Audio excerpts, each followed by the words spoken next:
And voila, you come right into the living area. There is a fireplace insert there, a wood stove insert. That's actually a wood box on the garage on the backside right next to it, which is actually kind of nice. You don't have to truck the wood in through the house. We can just load the wood box in behind and load that up. And opens into the kitchen and spot for a small dining table here. So this house is actually 1,288 square feet. Our last one was 1,788. This one's about 500 square feet less than the trailer that we're in currently, which Dee Dee and I are both fine with. Our cabin was like 800 square feet. I grew up with a family of 7 in 1,008 square feet, like in a ranch style home. So when we walk into this home, it actually feels very homey. It's a little smaller, but it's nice. It's still plenty of room for the two of us and 2 wild and rambunctious kittens. There is a copious amount of spider webs and all kinds of critters and stuff at this place. You know, being left alone for the last few years, it's been a safe space for a lot of animals to move into. So out in front of us, kind of in that fieldish area right here, that is where I would like to eventually put a shop. Nice big open flat area, and it'd be a good spot for building a future pole barn. It's a very plain ranch style home. You come up on the end of it from the driveway, and there's a garage. I think this used to be a 2-car garage, but they built that weird room inside.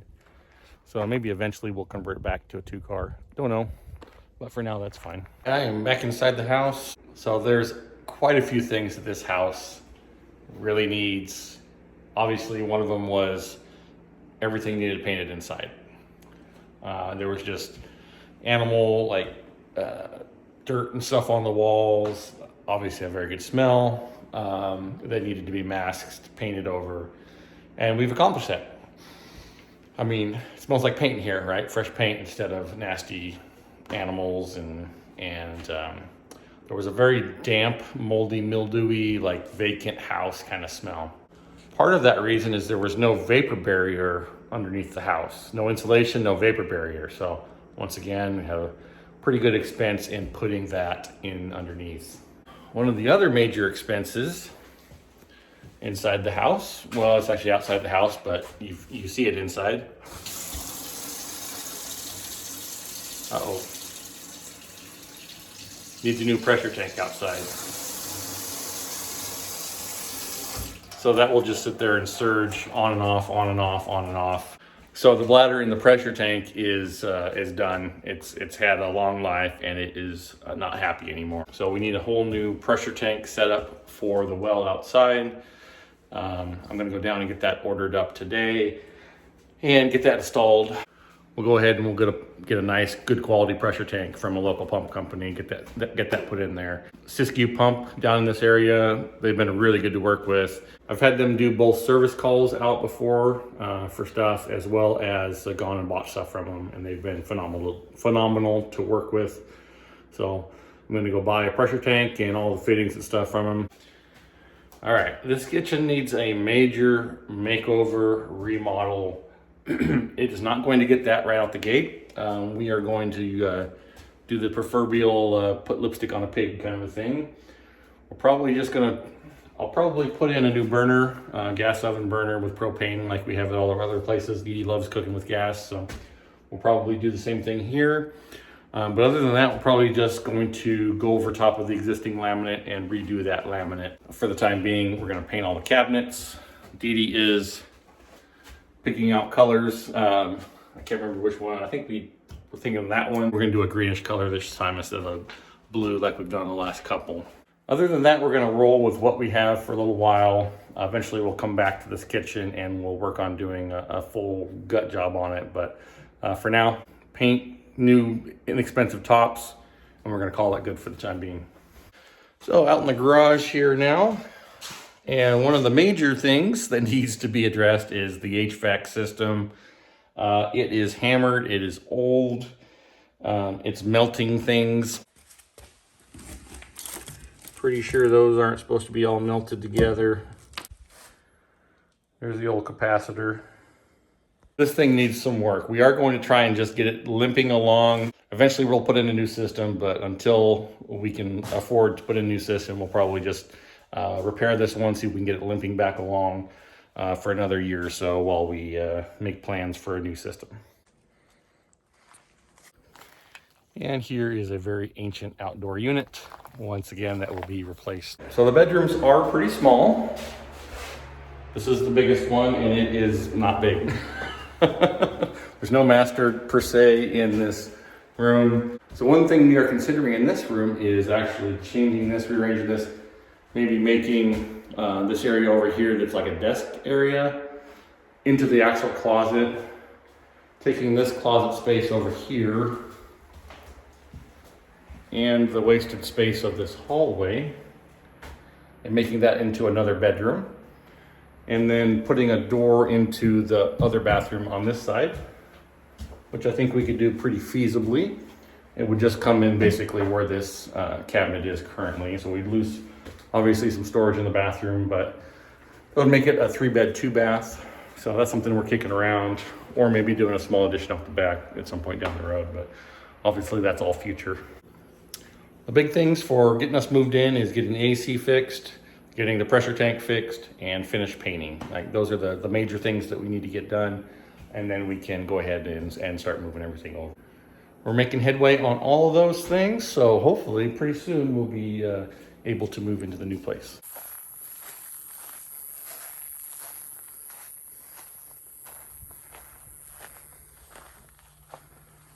All right, we are on the back side of the house now. There is this really ghetto rundown barn behind us. We're going to use that temporarily for some stuff until we get a pole barn built.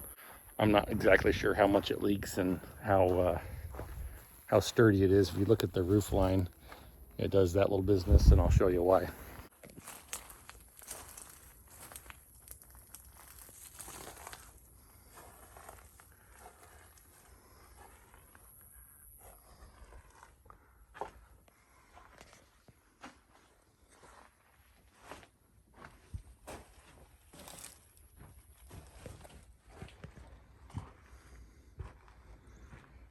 Hey, buddy. So the deer have made this home out here. They've got a whole bunch of bucks that hang out in this. In fact, if you look at the, you see all their little footprints here in the barn. So this was constructed with just poles from trees and you name it. It was kind of hodgepodge together, so hasn't fallen down yet. Maybe this year's the year. I don't know. I don't think it would take too terribly much for this thing to fall over. So eventually we will tear it down, but in the meantime, we're going to utilize some of this for storage of stuff that's not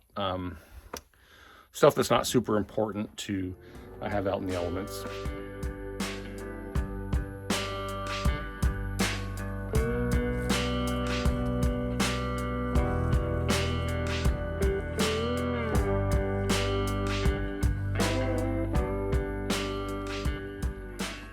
We have an old dilapidated greenhouse with like a concrete base around it. We may turn that back into a greenhouse of some sort.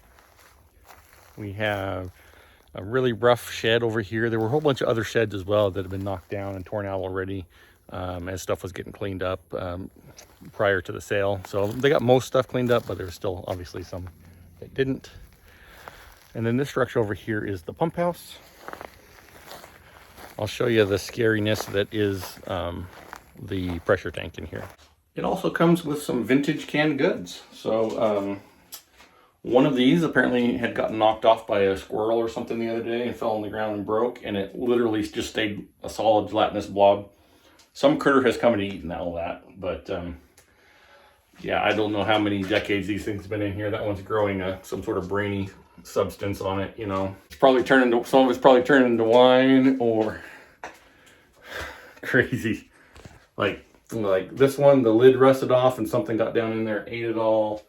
I mean, you got rat, squirrel poop all over everything. It needs some help in here, right? So, and of course they used a medium density fiberboard you know, in a wet environment. So that's always awesome too. So the first things first, we need a pressure tank to get the house running, right? So we can do that. We can clean up most of this stuff in here, right? Long term, we will go ahead and probably rebuild this pump house and make it sure that it's rodent proof, that sort of stuff, right? Because we don't want, even though there's nothing that the rodents could get into it, and in regards to our water, because everything's sealed up, it still is just nasty to think about rodents running around where your water comes to, right?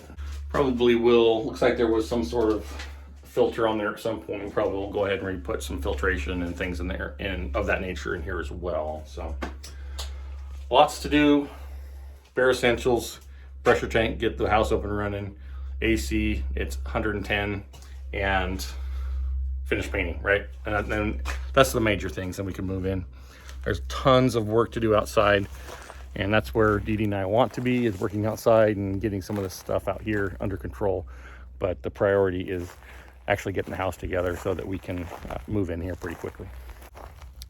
So in case you're wondering, this place is 2.5 acres. There's quite a bit of open area. We are talking about maybe enclosing a good portion of this and making an orchard, garden, pool, just kind of all in one zone that the deer can't get into. And also putting like entertaining and that kind of stuff. We'd like to maybe come off of the back and do like some sort of awning out eventually, to where we have like a big giant covered patio, maybe do an outdoor kitchen, that kind of stuff. So those are all future plans. We'll see how far we get there with priorities. Oh yeah, there's one other major thing that needs fixed, and that is, if you look at the roof line, there's a little bit of belly over the garage. That was one of my major concerns, is, oh, hey, is there a structural issue here? The foundation looks pretty solid, but what about the roof? So if you look up there, you can see the original beam that they had. And at some point I'm thinking when they built this little extra room here, they added another beam as well, right? So I'm thinking that we can just jack up the roof off of this newer beam, and we can raise that a little bit. I'll put my jacks up on there and we'll jack it up until that roof line's level again. And I think the reason it's sagging is, if you look at where they had seams, they actually have seams fairly close together up in there that I think I've just allowed it to kind of sag down. So I don't think it'll be a big deal, because we have this other beam right here that we can work off of. Oh yeah, and one more thing. We probably do need to update the box as well. So if we build a pole barn and we run power out from here, we're gonna update that electrical panel as well. So yes, and one more thing, right? That's the kind of the overview of the big things that need to be worked on. There's a reason why this house was fairly inexpensive to buy. When you buy a fixer-upper, a lot of times you got big stuff that needs fixed, right? So we knew that going in. We've done enough homes now where we can kind of take a look at, okay, what's broke, crawl around, take a look, kind of see how things are lying and what needs done. We fully know what we're getting into in this major construction as well. But the good news is with this one is that we actually already have flooring, and I hate doing flooring. I hate it. So like doing your own drywall and then flooring is like on my least favorite projects, right? But it has a nice flooring that's been in and been redone, and that's a major thing that we don't have to do. So once we finish painting in here, like, it's just gonna look really, really nice right off the gate. We've already gotten vapor barrier and insulation under the house. We just need to get rid of the squirrel problem, because they're the bigger squirrels, and they go underneath and then they like to chew on your insulation that we just put in. So we got to get those guys taken care of. Anyhow, that's kind of the lay of the property, what we want to do with it. Obviously, there's a ton that needs done, and we'll bring you guys along as we're ticking off those boxes. Thanks so much for joining us. Hope you have a great day, and we'll see you later.